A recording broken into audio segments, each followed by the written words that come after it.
So in this problem, this is from our prime time unit, and this problem is going to focus on using an area model to kind of see how the distributive property works. So in this problem, we're looking at my backyard actually. So it says Mr. Morrow's backyard is rectangular. The backyard is separated into a cement section and a garden section shown below. So I'm going to draw my rectangular backyard, and then I'm going to separate it into two sections. So you can see there's a cement section here, the larger section, and then there's a garden section here. And the dimensions of the sections are 4 feet, which is going to be our width here. And then the cement section is actually 10 feet long. So I'm going to label that with the 10 feet.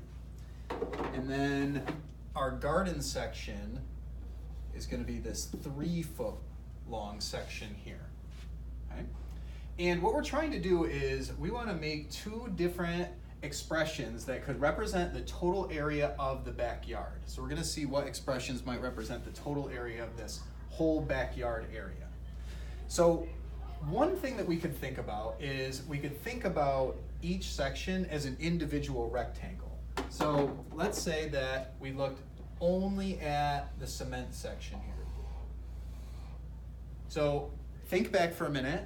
If we have a rectangle, let's think about what we need to do to find the area of that rectangular section.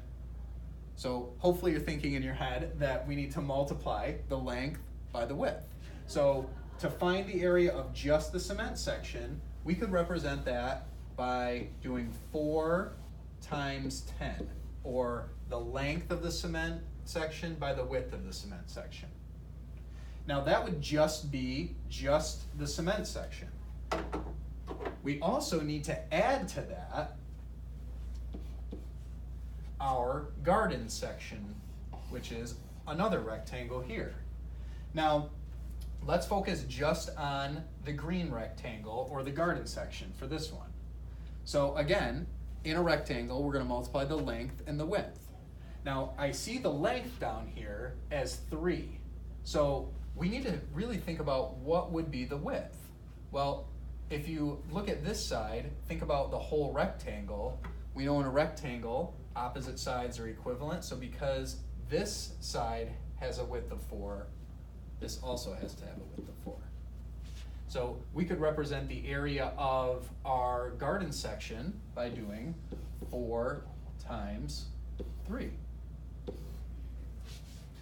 So here we have an expression now that would represent the entire area of the backyard. So we have our 4 times 10 plus 4 times 3.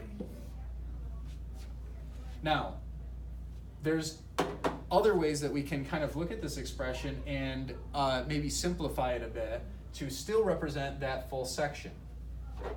If you look at this expression, one thing you should notice is that this 4 is being multiplied in both of our rectangles because they both share that same width of 4. So another thing that we could do is we could start to look at it as a full rectangle. So if I looked at this as a full rectangle here, my whole backyard, we could say that my whole backyard has a width of 4. And then to show that it's two different sections, we could say the length is really a 10-foot section plus another 3-foot section.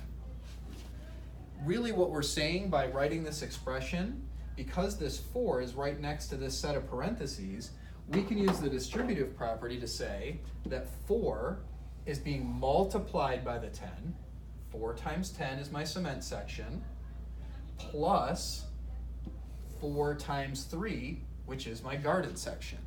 So the distributive property is really just taking that common width in an area model and multiplying it by each part that the full rectangle is broken into. The final thing that we could do if we wanted to represent the area of the whole backyard in one other expression is we could look at the area of each section. If we had 4 times 10 here, we know that gives us an area of 40 for my cement section, plus my 4 times 3 garden section, which would give us an area of 12, so we could also represent it as 40 plus 12.